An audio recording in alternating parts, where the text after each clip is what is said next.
Morning বন্ধুরা, সকাল সকাল চলে এসেছি ছাদ বাগানে। সিম্পল সাডের নতুন একটি পর্বে সবাইকে অনেক অনেক স্বাগত জানিয়ে শুরু করছি। তো বন্ধুরা চলে আসুন, আপনাদের সঙ্গে কথা বলছি, গাছের দিকে তাকিয়ে দেখি। দুদিন বৃষ্টি হয়নি জানেন তো, এই জন্য একটু শুকনো শুকনো লাগছে, ভালো লাগছে। মানে এত পরিমাণে বৃষ্টি, আর এবছর পুরো মানে কি বলবো, সব কিছু যেন পণ্ড হলো বৃষ্টির জ্বালা। যাই হোক বন্ধুরা আসুন। আর আজকে ছাদ বাগানে আপনাদের সঙ্গে একটা টিপস শেয়ার করব, কারণ আমি সেটা ফলো করে কিন্তু অনেক ফল পেয়েছি। এই দেখুন আমার পুঁই শাক কী পরিমাণে হয়েছে, চারদিকে বাইছে এই যে। আর নয়নতারা সে তার কাজ সে নিজেই করে যাচ্ছে, এত সুন্দর ফুল দিচ্ছে বন্ধুরা, আর কি বলি। ওদিকে আপনাদের দাদা সে গাছে জল দিচ্ছে। এই যে কদিন বৃষ্টি না হওয়াতে বেডগুলো যেগুলো শুকিয়ে শুকিয়ে গেছে সেইগুলোতে জল দিচ্ছে। তাই ভাবছি কি আজকে একটু কুমড়ো শাক তুলবো না পুঁই শাক তুলবো। তো এই হচ্ছে ধন্দের ব্যাপার। আর যে লাউ গাছটা এই তার আগের ভিডিওটায় দেখিয়েছিলাম, এই লাউ গাছটা দেখছেন কত বড় হয়ে এই যে উপরে উঠেছে এই যে। আর ডাঁটা তো আছেই। আজকে বন্ধুরা আমি শেয়ার করব আপনাদের সঙ্গে কি করে, হ্যাঁ ওই যে কুমড়ো ফুলও ফুটেছে তো ওই ভেতরে। তো বন্ধুরা আজকে আমি শেয়ার করব, আজকে 4টে কুমড়ো ফুল ফুটেছে দেখছেন, সেই শেয়ার করব। আর 4টে কুমড়ো ফুল, একই কথা বলছি। যাই হোক বন্ধুরা, আজকে শেয়ার করব কি করে আমি এই সারা বছর এত সবজি পাই, যেটা আমাদের 4 জনের ফ্যামিলিতে বেশ ভালোই মানে আমাদের হয়ে যায়।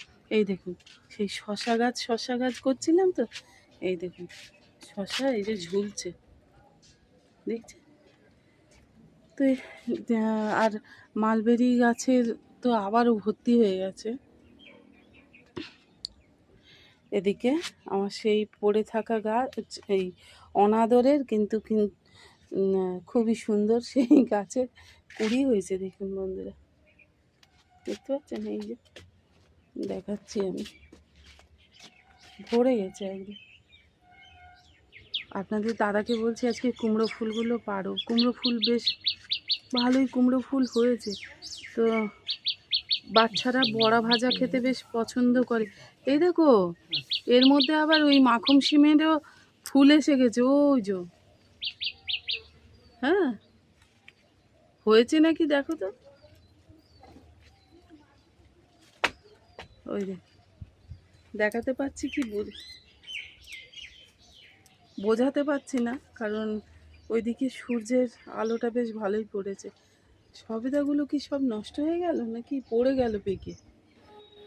তো কথা বলতে বলতে এই যে আপনাদের দাদা সে কিছু ফুল এনে হাজির হয়েছে।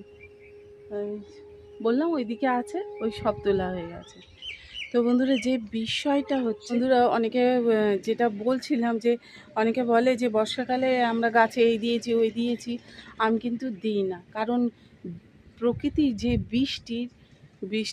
বৃষ্টির জলের মধ্যে কিন্তু প্রচুর পরিমাণে গাছের যে ভিটামিন প্রোটিনগুলো প্রয়োজন হয় যথেষ্ট। আর যদি বেড তৈরি করার সময় মাটি ভালো হয়, সেই মাটি কিন্তু সারা বছর আর আমি জানি না, আমি তো দিই না।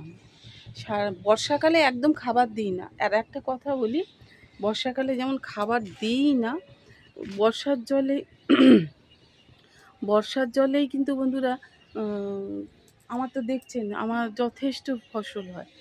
হ্যাঁ কম হয় না, কিন্তু খেয়ে পারি না, এরকম ব্যাপার হয়। বর্ষার জলে প্রকৃতির যে আশীর্বাদ আমরা জানি, বর্ষার জলে কিন্তু সেটা খুব ভরপুর পরিমাণে থাকে। এই জন্য একটা বিষয় যেটা হচ্ছে,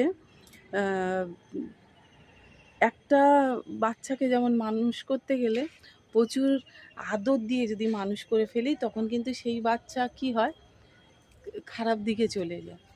তো গাছের ক্ষেত্রেও কিন্তু এটা খুব একটা মানে কি বলবো, প্রযোজ্য কথা যে একে খুব বেশি আদর যত্ন আর বেশি করে খেতে দিলে এর অবস্থা এইরকমই গিয়ে পৌঁছাবে যে একটা সময় আর সেই আমরা যে ফসলের আশায় গাছটা করেছি সেটা কিন্তু হবে না, বেয়াড়া হয়ে যায়।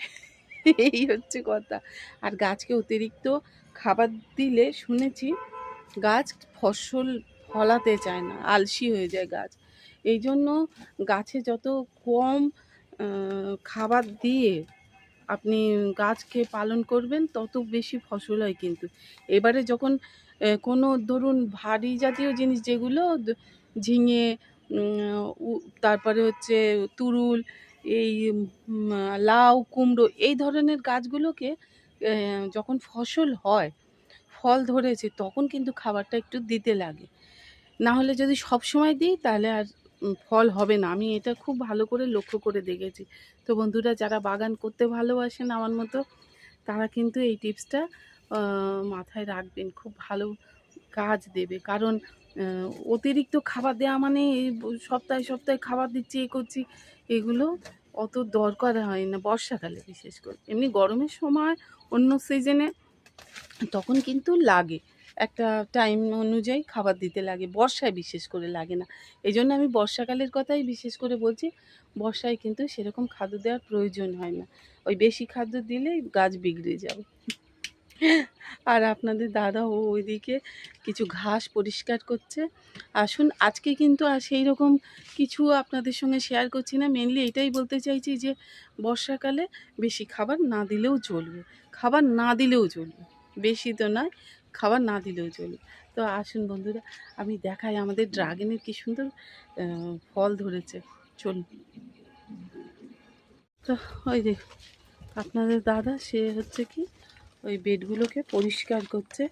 কারণ এই বর্ষার জল পেয়ে কিন্তু প্রচুর পরিমাণে হয়, ওই ঘাস হয়ে যায়, ঘাসের উৎপাত হয়ে গেছে প্রচুর।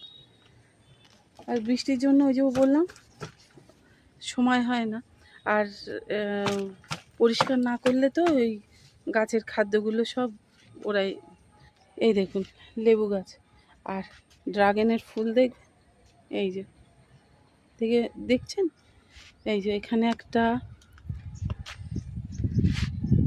এইবার দেখাচ্ছি ভালো করে, এখানে একটা হয়েছে, এখানে একটা হয়েছে। এই যে আমি যখন মাটি তৈরি করি না বন্ধুরা, তখন কিন্তু হচ্ছে এমনভাবে তৈরি করি যে সারা বছর আমার আর এতে কোনো খাবার না দিলেও চলে যায়। এই দেখুন, অনেকে বলে লেবু হয় না, লেবু হয় না,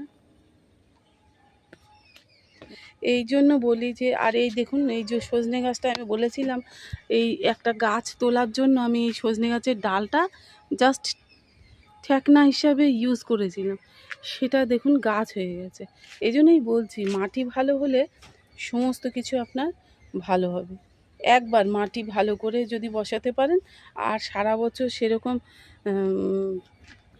মানে খাবার দেওয়ার প্রয়োজন হয় না। এই দেখো কত পেয়ারা গো, এই যে কত পেয়ারা দেখো।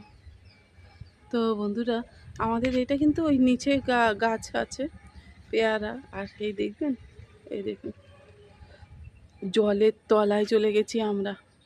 আর আমার খুব আনন্দ হচ্ছে যে আমার নারকেল গাছের,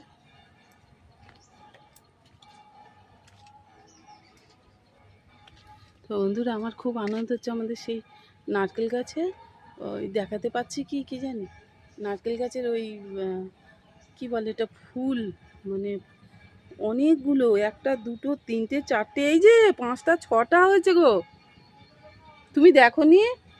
6খানা, ওই যে কি বলে ওটা, ডাবের ছড়া ছড়া। তো বন্ধুরা, এটা দেখে আমার খুব আনন্দ হচ্ছে। আমার মা খালি খবর নেয়, কিরে মনা তোর গাছে নারকেল গাছের ফুল ধরেনি, একটু ঠান্ডা ঠান্ডা লেগেছে। এখানটায় দেখছেন কি অবস্থা হয়েছে। তো কাকে ঠেকাবো, যে যার মতো করে উঠে পড়েছে। যতক্ষণ না শীত আসছে বন্ধুরা, ততক্ষণ আমি আর কিচ্ছু করতে পারছি না এদের। এই হচ্ছে কথাবার্তা। আর এই যে দেখছেন, এই পর্তুলেকাকে যেখানে পেরেছি সেখানে দিয়েছি। কারণ ওতে করে ও তো ওর মতো ফুল ফল দিয়েই যাচ্ছে। আমার পুঁই শাক দেখেছেন বন্ধুরা, এই দেখুন এখানে থাক। এই লেবুগুলো এত সুন্দর সেন্ট না বন্ধুরা, কি বলি, সত্যি আপনাদের হয়তো আমি ঠিক বলে বোঝাতে পারবো না। বন্ধুরা বাজারে পাতিলেবু নিয়ে কিনে এনে আমরা যে সেন্টটা পেতে চাই না, দেখবেন এখনকার লেবুতে কিন্তু সেটা পাওয়াই অসম্ভব হয়ে গেছে, কারণ অতিরিক্ত সার দেওয়ার জন্য। এটা মানে তখন বড় বড় হবে, ফলন বেশি হবে, কিন্তু এর গুণগত মানটা একেবারে নষ্ট হয়ে যাবে। ওই যে বললাম বন্ধুরা, অতিরিক্ত কিছু করতে গেলে তখনই ভুলভাল হয়ে যায়। আর এই লেবুটা এটা ছোট, কিন্তু এর মধ্যে ভরপুর পরিমাণে রস, যদি কেটে দেখাতে পারতাম তাহলে বুঝতে পারতেন। আর স্মেলটা জাস্ট অসাধারণ, মানে এত ভালো লাগে, উম, বলে বোঝানোর কথা না। এমনকি এই স্কিনটা পর্যন্ত আমার ছোট ছেলে খায় চিবিয়ে, আমি তো খাই। এই স্কিনটার মধ্যে কিন্তু অনেক বেটার জিনিস আছে, যেটা সর্দি কাশিতে সাংঘাতিক একটা ঔষধি বলা যায়। তো বন্ধুরা, আমি তো সারা বছর ওই একবার ভালো করে মাটিটা তৈরি করি। মাটির মধ্যে গোবর সার, কোকোপিট, আর একটু শিংকুচি, হাড়কুচি, আর হচ্ছে কি নর্মালি যে কলার খোসার জল, আর হচ্ছে সবজি পচার জল, আর ডিমের খোসা, এছাড়া আমার বাগানে আর কিছু তেমন দিই না। আমি খুব কম খরচা করে এই বাগান করি, খুব কম খরচায়। কারণ এটা যদি আমার কাছে অতিরিক্ত হয়ে যায় খরচাটা, তখন কিন্তু দেখবেন আমার আর ভালো লাগবে না, এই আগ্রহটা কমে যাবে। ওই কারণে আমি নর্মালি যতটুকু পাই, আর আমাদের 4 জনের পক্ষে এনাফ, বরং আমি একে তাকে দিয়ে বাগান দেখে তো বুঝতেই পারছেন আমার বাগানের কত সবজি আমি তুলি। এই দেখুন লেবু, দেখুন, দেখছেন লেবু তো প্রচুর হয়েছে। আর এই যে বলছিলাম মাখন সিমে, এই যে ফুল দেখাতে পাচ্ছি কি জানি, যাই হোক কিছুটা রেখে কেটে দিই নাকি? হ্যাঁ, তাহলে ওই মুখগুলো পাওয়া যাবে, মুখগুলো নরম নরম না, ওইটাই তো খেতে টেস্টি লাগে বেশি। না ধরো, আর যেহেতু বন্ধুরা কেমিক্যাল সার ইউজ করি না, তাতে করে তো ধরো। হ্যাঁ হ্যাঁ, মুখ কেটে দাও, ওই নরম নরম মুখগুলো কেটে দাও, দেখবে আবার গজাচ্ছে। তো এই দেখুন বন্ধুরা, বলছি না আমাকে কখনো নিরাশ করেনি আমার বাগান। এত, এই দেখুন কুমড়ো ফুলের বড়া, আর এই পুঁইশাক কুমড়ো দিয়ে একটা চচ্চড়ি, সে নিরামিষও খেলেও ভালো লাগে, আমিষও তো ভালো লাগে। হ্যাঁ বন্ধুরা, আজকের ভিডিওটা আর লং করব না। যদি আপনাদের এই টিপসগুলো, কথাগুলো ভালো লাগে, তো লাইক কমেন্ট শেয়ার করতে কিন্তু ভুলবেন না। আর আপনাদের দাদাকে দিয়ে আমি কিছু পেয়ারা পড়াবো। ওই তোমার হাতের কাছেই তো একটা। তো বন্ধুরা, আমাদের সত্যি প্রকৃতিকে ভালোবাসলে প্রকৃতি যে 2 হাত ভরে দেয়। হ্যাঁ, এই দেখুন 2 হাত ভরে দেয়, তো কম রাখে না, এই হচ্ছে ব্যাপার। ওই